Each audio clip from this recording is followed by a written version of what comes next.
your name and your breakout room.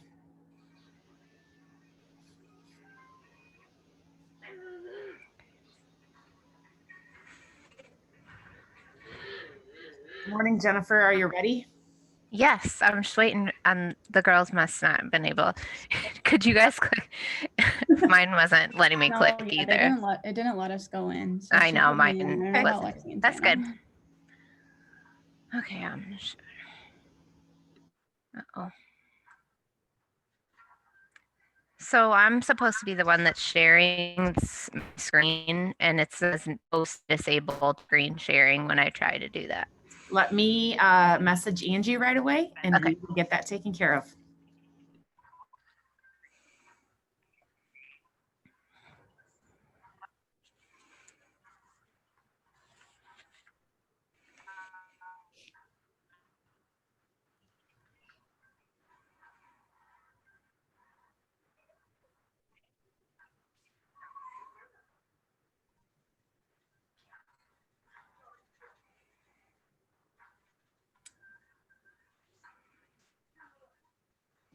Jennifer, maybe while we're waiting, do you want to maybe do introductions? Yep.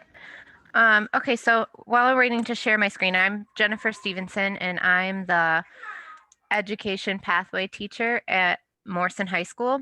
I'm also the district librarian. But a few years ago, I was asked to start kind of teaching this education pathway class. So we call the class right now Education Pathway, which is a little bit confusing, but really my class is the covers the 60-hour supervised experience for the pathway. So the students take my class and they get not only their 60 hours placed in different schools around the district, but we do an asynchronous online class along with their placements. So they get lessons on teaching and lesson plans and all that kind of stuff. So apologies if you hear my son playing car racing in the background on my microphone. But so the students that take my class to get their 60 hours, I place them at around the district at all of our school buildings. So 3 of my students are going to be doing their team-based challenge presentation today. This is their first one, and this is the first year that we're actually offering students the endorsement. We've been working on this pathway for the last 3 years or so. And so for their team-based challenge presentation today, I have 3 of my students here, Lexi, Tana, and Emily, and they'll be introducing themselves.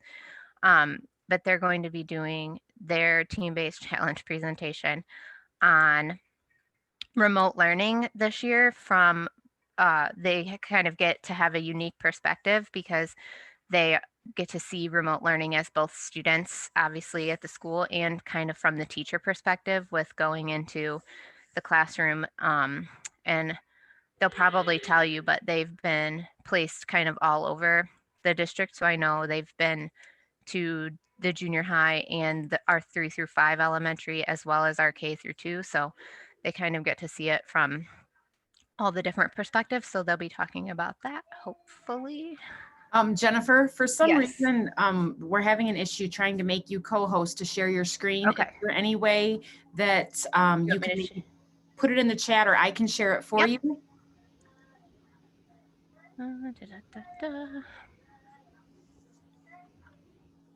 let me get the link. Hold on. Sorry, everybody, about this.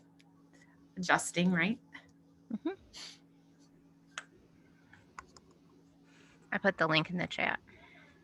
Okay, you'll have to give me access. Oh, okay.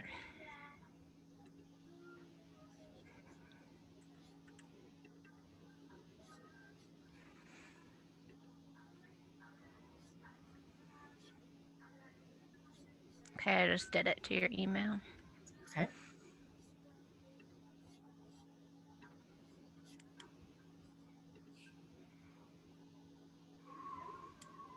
There we go. Cool.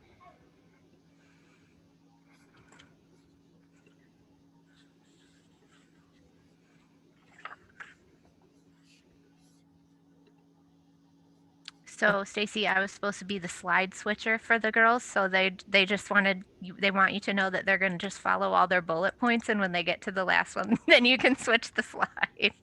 Thank Okay, you. will do. So everybody just kind of bear with us, but we will figure it out.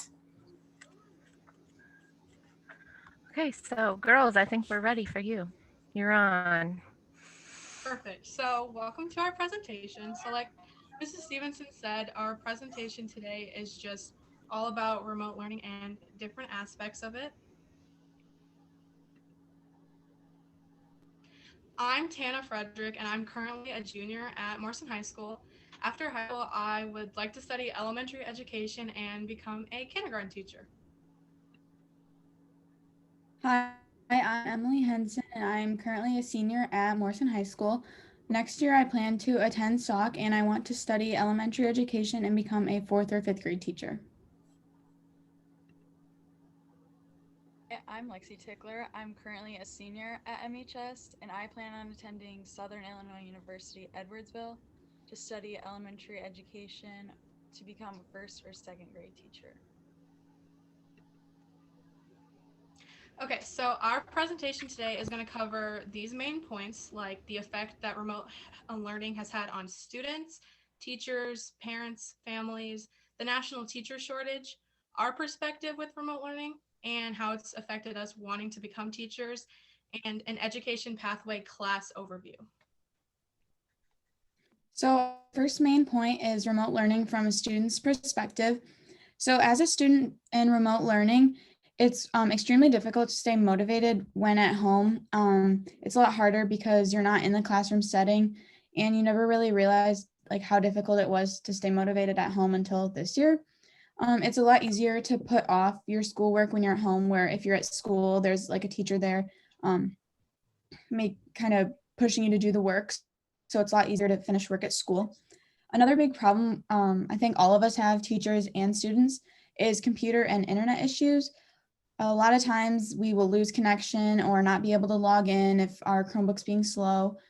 You can miss information if your computer is glitching or if you get kicked out of the meeting, and then you might have trouble like understanding the lesson depending on how long you're out of the meet for. It's a lot harder to ask questions when you're not at school, because when you're at school without a mask, obviously, normally a teacher can see the look on your face and see if you're confused or not. But now with masks, they can't do that as much. And when you're at home with your camera off, teachers really have no way to know if the students are understanding or not. And it's a lot more difficult to get help with your homework when you're not actually in front of the teacher and they're not there with you helping you. And also, distractions at home make it kind of difficult to do remote learning too, such as the television, phones, other siblings, if you have other siblings doing remote learning too, pets. And also, when you're at home, you can kind of do whatever you want and eat whenever you want. So that also is a distraction, trying to get other things done while doing your remote work. Okay, so all three of us have been quarantined at least once this year, and we've all had different experiences with it. So we just kind of wanted to share some, like how we felt while we were quarantined and dealing with remote learning. So I was first quarantined when Morrison was still doing A and B days. So there was always a group at home with me when I was quarantined. And I felt like the teachers were more, I would say, kind of prepared to teach to two different groups. Whereas when I was quarantined the second time, which is pretty recently, probably about a month ago, all the students are back at school. So I felt like it was more independent work with the teachers just trying to give us assignments at home to keep us busy. And I definitely struggled to stay ahead on some of my work because I'd be like, oh, look, I can do that tomorrow or something. And motivation was definitely hard, like Emily says, with all the distractions and just being stuck at home for 2 weeks. So, yeah. So I was quarantined in November, but I had COVID, so I really didn't get up to the work most of the time while I was at home. The school just switched to 4 days in person and a remote Wednesday, so I felt like I was being left out of class of what was going on because the teacher would be talking to the kids in class because most of them were in class, and I wouldn't really hear what was going on in class. So I would always also get distracted by going on my phone because no one was really there to like watch me. I didn't have my camera on and I didn't feel up to doing the work and not motivated. And it was difficult to understand because sometimes my computer would be slow, the internet wouldn't work, and all of that. So I was quarantined in October due to an exposure on my cross country team.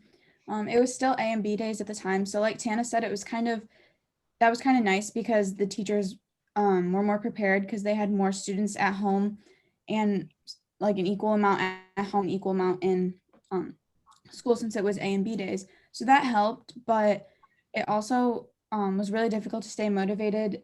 And it was hard on the days that I should be at school.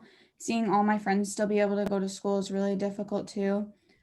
It was really difficult to understand the lessons from home because, like Lexi said, the computer cuts out, we lose connection. It's hard like that. And so, um, oh, wait. And I had to do all my things, all my assignments online when I usually prefer using paper. So that made it kind of difficult. So, remote learning from a teacher's perspective, engaging students both in class and at home can be difficult because a teacher might be talking to either the in-person kids or online kids, and so it might be difficult to like talk to them at the same time. And lesson plans might be difficult to teach online because remote learning was never really a thing in schools. So most of the lessons were taught in person. You always need a backup plan because you never know when a teacher might be quarantined, and you have to plan ahead a lot more because everything is kind of unknown. And then immediate quarantine or the child has to leave right away, teachers will have supplies ready for the students just in case that happens because you never know when a student might be quarantined, if it's in the middle of the day or just over the weekend. And keeping students apart can be difficult, especially with younger kids. It just might be difficult to keep them apart because they might not know any better to stay away from each other. So for our presentation, we thought that it would kind of be cool to ask our placement teachers, since we were all in like different grade levels, about like either the biggest change they've noticed with their students or just noticed like with like the way the classroom's working this year. So I'm currently in a kindergarten placement class, and I asked my teacher and she said the biggest thing that's changed for them was the lack of play that students get to experience this year. So on a normal year with no COVID-19 restrictions, they would get at least 30 to 45 minutes of center play every day, which includes skills like sharing materials and working together. And obviously with COVID, you can't share or really be that close. So that's been difficult for her to try to incorporate like the playing time while following the guidelines. And then with her students, she said that a lot of them came in with lower skills, such as letter and shape recognition, counting, writing slash drawing, and self-help skills. So while she's trying to prepare them for first grade, she's also having to catch them up and make sure that they have every skill that they need to. So for second grade, well, this could be for any grade level, but computers wouldn't always work or internet issues. Difficult to work with students at home and get them involved with like the in-person work. Kids being behind on their work because last year online school wasn't really mandatory. So kids are behind with their work this year. Students not understanding the lessons and kids not wearing their masks properly. I'm currently in a fourth grade classroom, and my placement teacher told me that her students are having a really difficult time focusing in school and at home. They have computer issues with either her cutting out in school or the kids' computers cutting out at home, which then leads to them mishearing the lesson and they might not understand it, but then they still try to do the assignment and then get a bad grade on it. She said that at home, when the kids are remote, they're not as good as turning in homework as they would be at school. And she said they don't really realize the consequences of them not doing the work to their best ability. She has some students that don't do remote learning at all. They refuse to log in. And so she has some students that are extremely behind due to that. And I think this goes for all grade levels, but some kids just really need to be in a classroom setting to learn. They need to have a teacher in front of them and not just on a screen. And fourth grade students are about at the age where they can, some of them might be able to stay home alone during the day. So she said that a lot of her students might be home during the day alone and they don't have the guidance that they need to get their homework done, or no one to remind them to log into classes, no one to help them with their homework if they need it. And she's still currently trying to catch up the students from third grade, when if they didn't do remote learning in third grade, they're extremely behind, and she's still trying to catch them up.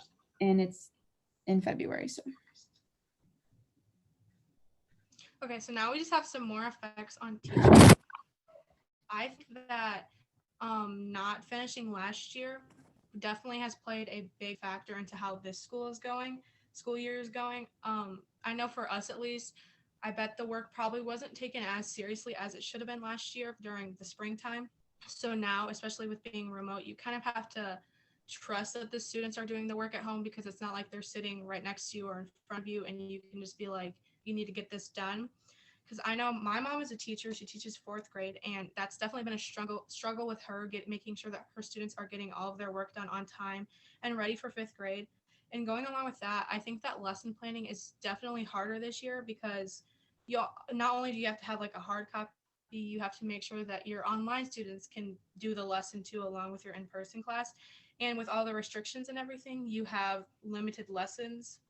You also have to trust, I feel like, that the parents or guardians are involved in their child's academic life, because you're not there with them, like just being able to help them. So, you don't know if they're getting the help that they need at home. So, yeah. at the end of 2019, the United States was short 300,000 necessary teachers.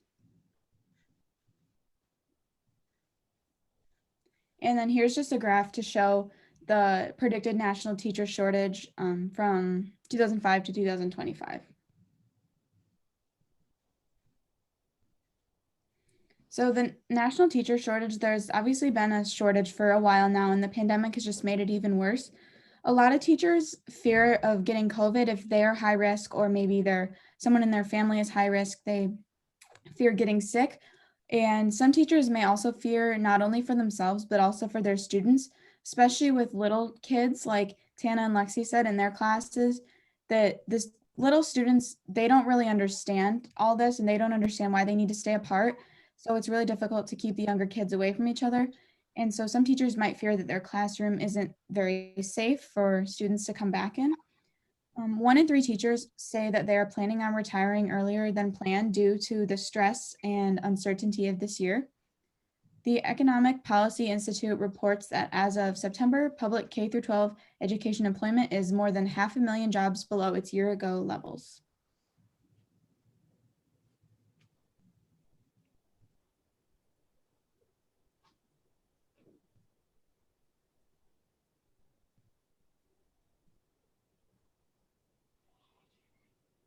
.5 days a week from around 7 to 3, and struggling to help their kids with work because some parents might have to work from home, or parents might not be home at all and can't help their kids during the day with their work. Parents might have to work from home so they can watch their kids, since school is remote learning, whereas before it wasn't. Parents might not understand technology because the schools use many different websites and they could be confusing to work. And parents may not understand the content and how to teach it because it has changed since they were in school, and even since when I was younger as well. I definitely think I can speak for all three of us when I say that I'm so glad I took this class.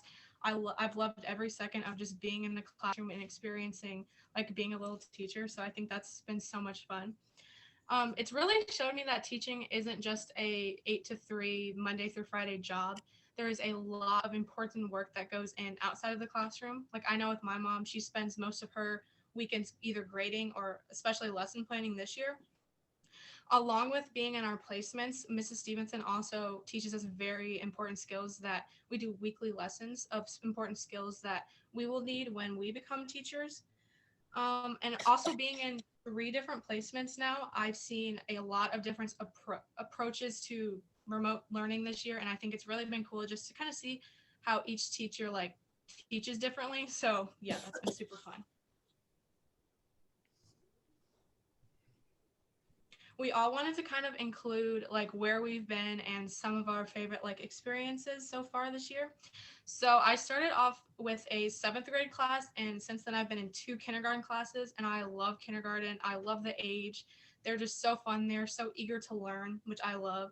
I've enjoyed watching the students grow over the 9 weeks that I'm with them, and building relationships has definitely been my favorite part of going into a placement class. I have been in a junior English class, a kindergarten class, and a 2nd grade class, and I think I like 2nd grade the most. And I get to experience different grade level. This class helps me experience different grade levels to see which one I like the best. I feel more involved with the class and students and get to know them better. And I get to see the progress throughout the quarter that I'm there, that the progress that the kids make while I'm there. I have been with a 2nd grade class, a 5th grade class, and a 4th grade class, which I'm currently in. And I always thought before I started Education Pathway that I wanted to teach 4th grade. But as I took the class, I think that I could see myself more teaching 5th grade, but really either 4th or 5th grade I would enjoy. I really like how each class has given me a different experience of teaching, because each class gives you, or each teacher teaches a different. 2nd graders, 5th grade, like they're all different, extremely different age levels. So I liked getting to see all different types of children. And I have already seen the impact a teacher can make in students' lives, which is really cool. And I love helping the students and seeing them make progress throughout the time that I'm there. So despite all the hardships and uncertainty this year, we still want to become teachers.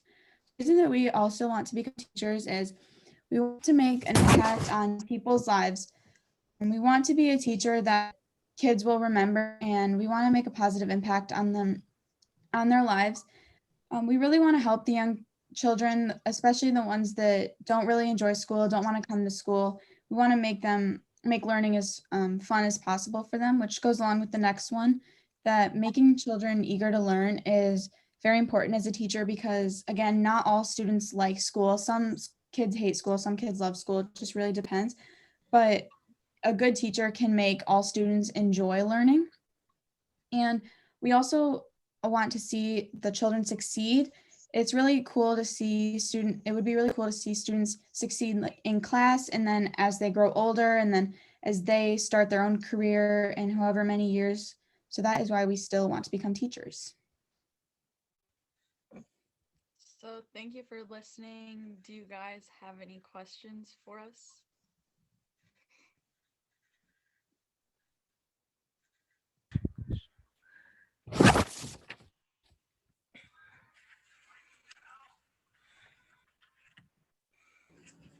Well, I have more of a comment than a question, if that's okay. Mhm. I think one of your last slides, you said something that really spoke to me about maybe Emily, it was you, that you have experience in several different grade levels, but it really made you realize what specific grade level. Was that Emily that said that? Can you remind us, you said you had been in like a 4th and 5th grade, but you originally thought you wanted to teach one grade and now you realized you like another grade? Yeah, I thought I wanted to teach 4th grade. That's always just been kind of a grade I thought I would enjoy. And I really enjoyed the 4th grade class, but I think 5th grade is where I could see myself teaching. Yeah, I think that is amazing, because as a lot of us that are educators on here, we don't realize that until we are student teaching. And so the fact that you are in high school and kind of are going in with facts based, you've kind of, have an opinion, but that's based on facts versus maybe just a view prior to doing the work of what grade level you're interested in. I think that's huge. So bravo to you guys, and bravo to you, Mrs. Stevenson, for setting them up for success. I think that's just great. Thanks. I saw Lori put a question in the chat that I can answer. So she asked how many students are involved in the pathway course. And right now, I started the year with 9, and then a couple of them left at semester. but these Emily and Tana are the only ones that are going to get the whole endorsement. But I do have the class, my class is open to anyone who would like to take it. Like it started off as like a revamped student aid kind of class. And so I have 8 this semester. And of the ones that I currently have, none of them are like averse to doing the work. Like we kind of warn them, like you're going to have to actually do assignments. You don't just get to go student aid. But it's cool because they can take it because since I'm the librarian, I have sort of a flexible quote unquote schedule. So they can take it at any open period in their schedule. So, and then I just place them during that period because during the actual class period that they take it is when they go to their placement. So, sometimes it's difficult if they're like placed around everyone's lunchtime, but because we want to get them in the classroom to see like student interaction and things like that. But so 9 is the most that I've had in the last 3 years, but it's been these 3 girls took the class because they want to be teachers and they already knew that. But I've had students in the past that have taken it. And I just use my one example from a couple of years ago who she just took the class because she wanted kind of something different, like to take her senior year, and she wanted to be a lawyer originally, and then she changed her mind after she took Ed Pathway and decided to go for science education. So this class has helped a lot of students, and I'm so glad for that. Jennifer and/or students, how many students have started this pathway and go, yeah, teaching isn't for me, which isn't a bad discovery either. I mean, that's an important discovery. Right. None that I know of so far. The ones that have taken it have not wanted to be teachers kind of in the first place, and some of them have stayed with that, and that's fine. But I have had a couple that wanted to do like physical therapy originally, and they have stuck with that.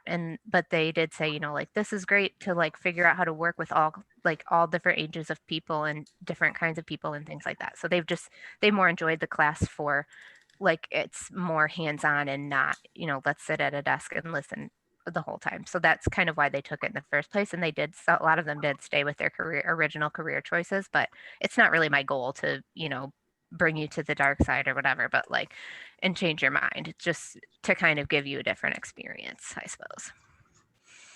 Now, Jennifer, the dark side is administration. Yeah. But girls, I'm really happy that you are you're going to be teachers. I'm excited. I hope that we can encourage you to come back to the area.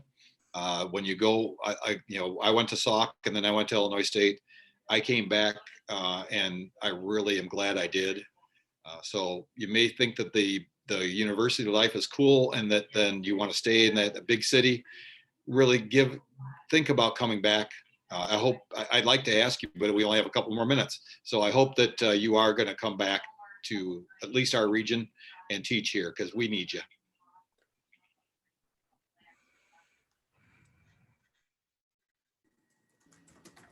Is there any other questions? I think Angie gave us the warning that we've got about 2 minutes left.